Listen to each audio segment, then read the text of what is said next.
ये वैकेंसी एकदम बेहतरीन आपके लिए होने वाला है, क्योंकि इतने बड़े इंस्टीट्यूट में आपको काम करने का मौका मिलेगा अप्रेंटिस के तौर पे। देखिए इस वीडियो में हम बात करेंगे आईआईटी तिरुपति में वैकेंसी निकल कर आई है फ्रेशर्स के लिए। इसमें क्या है, डिप्लोमा वाले, बी बीटेक वाले, और इसके अलावा अगर आप ग्रेजुएशन किए हैं, चाहे ग्रेजुएशन आप साइंस से किए हो, कॉमर्स से किए हो, आर्ट्स से किए हो, या फिर बीएससी किए हो, किसी भी स्ट्रीम से, सबके लिए इसमें अलग अलग प्रकार के वैकेंसी निकाली गई है। देखिए ग्रेजुएशन लेवल पे टोटल 15 अलग अलग प्रकार के वैकेंसी निकाली गई है, और डिप्लोमा लेवल पे टोटल 8 अलग अलग पदों पर वैकेंसी निकाली गई है। तो आप किसी न किसी एक में ज़रूर से एलिजिबल रहिएगा।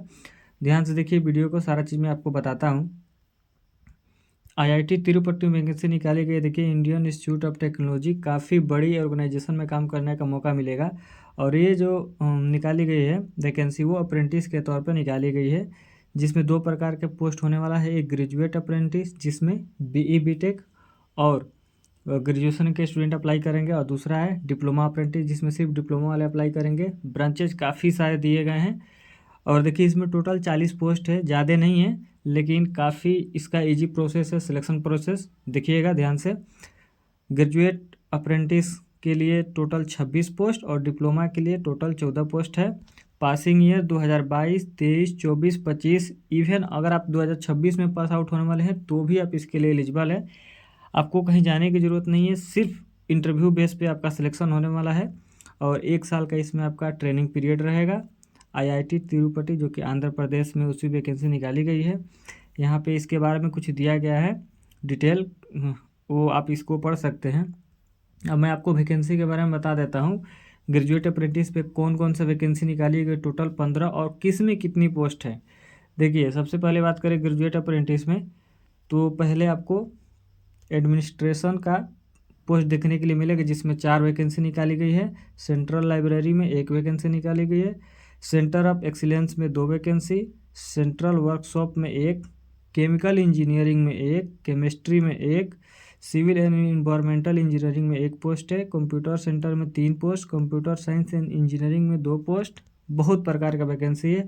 इसके अलावा देखिए इलेक्ट्रिकल इंजीनियरिंग में, इसमें भी दिया गया है, यहाँ पे 2 पोस्ट। इलेक्ट्रिक इंजीनियरिंग यूनिट में 3, ह्यूमैनिटी एंड सोशल साइंस में 1, मैथमेटिक्स स्टैटिक्स में 1, मैकेनिकल इंजीनियरिंग में 1, और फिजिकल एजुकेटर में 2 वैकेंसी। ये आपका हो गया ग्रेजुएट अप्रेंटिस के लिए, इतनी सारी वैकेंसी है, और ये रहा आपका टोटल नंबर ऑफ वैकेंसी। अब देखिए ग्रेजुएट अप्रेंटिस में कौन कौन से क्वालिफिकेशन, आपका कौन सा ब्रांच और कौन सा आपका डिग्री मांगा गया है। सबसे पहले ग्रेजुएट इन, अगर आप आर्ट्स से हैं, साइंस से है, कॉमर्स से किए हैं, तो आप एलिजिबल है। Bachelor degree in library and information science, B BTech in electrical, B BTech in mechanical, B BTech mechatronics electronics, B BTech in chemical, BSc with chemistry, तो ही आप एलिजिबल है। B BTech in civil engineering, फिर B BTech in CSC and IT sector से अगर आप किए हैं तो भी आप एलिजिबल हैं। अगर आप बीएससी मैथमेटिक्स से किए हैं, या फिर इसके अलावा स्टैटिक कंप्यूटर साइंस से किए हैं तो भी एलिजिबल है। बीएससी इन फिजिकल एजुकेटर या फिर पीएचडी किए तो भी एलिजिबल है। ये रहा आपका ग्रेजुएशन लेवल का वैकेंसी और उसका सारे डिटेल। अब बात कर लेते हैं डिप्लोमा के लिए। डिप्लोमा के लिए टोटल 14 पोस्ट है। किसमें कौन सा पोस्ट है देखिएगा ध्यान से थोड़ा। सेंट्रल वर्कशॉप में 1 पोस्ट दिया गया है, केमिकल इंजीनियरिंग में 1 post, civil and environmental engineering में 3 पोस्ट, इलेक्ट्रिकल इंजीनियरिंग में 2 पोस्ट है, इंस्टीट्यूट हेल्थ सेंटर में 2 पोस्ट, मैथमेटिक्स एंड एस्थेटिक्स में 1 पोस्ट, मैकेनिकल इंजीनियरिंग में 2 पोस्ट, और फिजिकल एजुकेटर में 2 पोस्ट दिया गया। ये हो गया। अब देखिए इसमें कौन कौन से आपका डिग्री और ब्रांचेज मांगा गया है डिप्लोमा के लिए। यहाँ पर सारी चीज़ें दिया गया। सबसे पहले diploma in mechanical production manufacturing engineering, इसके अलावा diploma in chemical, diploma in civil, diploma in electrical electronic, ECE instrumentation engineering. अगर आप जीएनएम किए हैं तो भी एलिजिबल है। Diploma in computer science engineering, diploma in physical educator, PhD. इतने सारे आपको एजुकेशनल क्वालिफिकेशन है तो एलिजिबल है। एलिजिबिलिटी क्राइटेरिया के लिए कुछ टर्म्स एंड कंडीशन दिए गए हैं जिसको समझना बहुत ही ज़रूरी है। सबसे पहले 1 नंबर पर दिया गया है कि आप इंडियन होना चाहिए, ठीक है। दूसरा चीज़ क्वालिफिकेशन आपका इंडियन इंस्टीट्यूट से होना चाहिए। फॉरेन इंस्टीट्यूट से होगा तो आप बिल्कुल भी एलिजिबल नहीं है। पासिंग ईयर आपका 2022 से 2026 के बीच में होना चाहिए। इवन 2026 में आप पास आउट होने वाले हैं तो भी एलिजिबल है। मिनिमम एज आपका 18 साल रखा गया है, मैक्सिमम इसमें रखा नहीं गया है। अगर आप 30, 35, 40, 45 है तो भी एलिजिबल हैं। मोर देन आपका 1 ईयर एक्सपीरियंस वाले कैंडिडेट एलिजिबल नहीं होंगे। अगर आपके पास 1 साल तक का एक्सपीरियंस है तो एलिजिबल है, 6 महीने का है तो भी एलिजिबल है। अब फ्रेशर है तो और ज़्यादा आपको प्राथमिकता दी जाएगी। मतलब 1 साल से नीचे या फिर फ्रेशर, दो ही कंडीशन है। 1 साल से अधिक एक्सपीरियंस है तो आप एलिजिबल नहीं है। जो कैंडिडेट पहले अप्रेंटिसशिप कर चुके हैं वो एलिजिबल नहीं है, या जो लोग करेंटली अप्रेंटिसशिप कर रहे हैं वो भी एलिजिबल नहीं है। देखिए, इसमें अप्लाई करने के लिए सबसे पहले आपको एक छोटा सा रजिस्ट्रेशन करना पड़ेगा, नेप्स रजिस्ट्रेशन। उसके बाद आपको मैं बताता हूँ इंटरव्यू कहाँ देना है, कितने तारीख को जाना है, सब चीज़ बताता हूँ। स्टाइपेंड आपको काफ़ी कम रखा गया है, बट इतनी बड़ी ऑर्गेनाइजेशन है, आपको जैसे ही अप्रेंटिसशिप कंप्लीट होगा आपका सैलरी बढ़ा दिया जाएगा। तो देखिए, ग्रेजुएट अप्रेंटिस में सिर्फ 20,000 सैलरी रखा गया है, और डिप्लोमा के लिए 18,000 सैलरी है। ट्रेनिंग पीरियड आपका 1 साल का होने वाला है। इंटरव्यू सिलेक्शन आपका कैसे होगा, तो देखिए 3 दिन इंटरव्यू रखा गया है। अगर आपको कुछ भी क्यूरी हो तो मैं मेल आईडी भी दूंगा, आप इनसे कॉन्टेक्ट करके पता कर सकते हैं कुछ भी क्यूरी हो तो। अदरवाइज आप हमसे भी पूछ सकते हैं। इसके अलावा मैं आपको इसका ऑफिशियल नोटिफिकेशन टेलीग्राम पे डाल दिया हूँ, वहाँ से आप डायरेक्टली देख सकते हैं। अदरवाइज मैं यहाँ पे लिंक दे दिया हूँ, डायरेक्टली आप यहाँ से विजिट कर सकते हैं नोटिफिकेशन पे। तो यहाँ पे 3 डेट है, 27, 28 और 29 मार्च 2026, यानी कि अभी टाइम है 2 दिन। इसके अलावा आपको 9 बजे सुबह पहुँच जाना है वहाँ पर टाइम से पहले। अब देखिए, सिलेक्शन प्रोसेस में आपका एकेडमिक, पहले आपका एकेडमिक मेरिट देखा जाएगा, फिर आपका रिटन टेस्ट होगा इफ़ रिक्वायर्ड। तो ये ज़रूरी नहीं है कि आपका रिटन टेस्ट होगा ही होगा, सारे में नहीं होगा।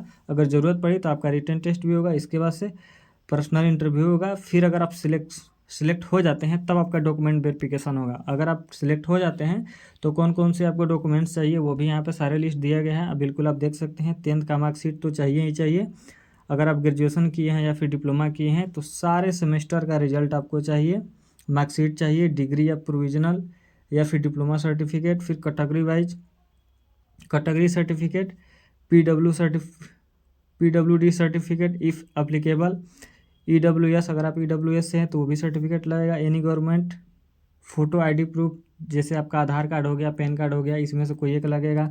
आधार कार्ड एंड बैंक पासबुक लगेगा। मेडिकल फिटनेस लगेगा, और मेडिकल फिटनेस आपका रिजेक्ट हो जाएगा अगर आप लोकल हॉस्पिटल से बनवाते हैं। कोई भी हॉस्पिटल से बनवाइए, MBBS डॉक्टर का होना चाहिए।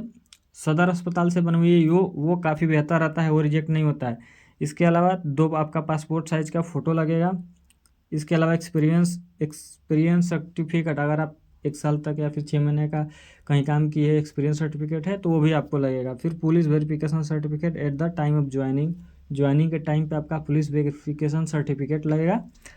ये हो गया आपका सारा सर्टिफिकेट। अप्लाई प्रोसेस क्या है, सबसे पहले आपको नेट्स पे पोर्टल पर रजिस्टर करके अपना एक रजिस्ट्रेशन कर लेना है। फिर आपका एप्लीकेशन फॉर्म फिल करना है। सेल्फ अटैच डॉक्यूमेंट अटैच करना है, जो भी आपका डॉक्यूमेंट मांगेगा, 10th का, आधार कार्ड, पैन कार्ड, जो भी मांगे आपको अटैच करना है। फिर आपका departmental wise, date wise interview आपका होगा। फिर verification and selection process complete हो जाएगा। अब देखिए, अदर इम्पोर्टेंट कैंडिडेट यहाँ पे कुछ दिया गया है, इसके बारे में आप लोग ध्यान से देख लीजिएगा।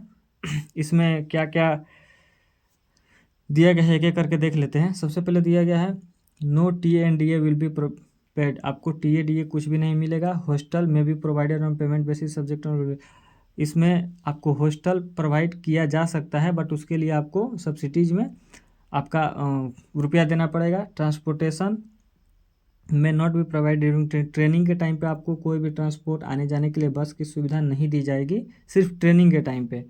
अप्रेंटिस में have to work in different shift. Apprentice जब आप करेंगे तो आपका डिफरेंट शिफ्ट में काम करना पड़ सकता है, A shift, B shift, C shift या फिर जनरल शिफ्ट।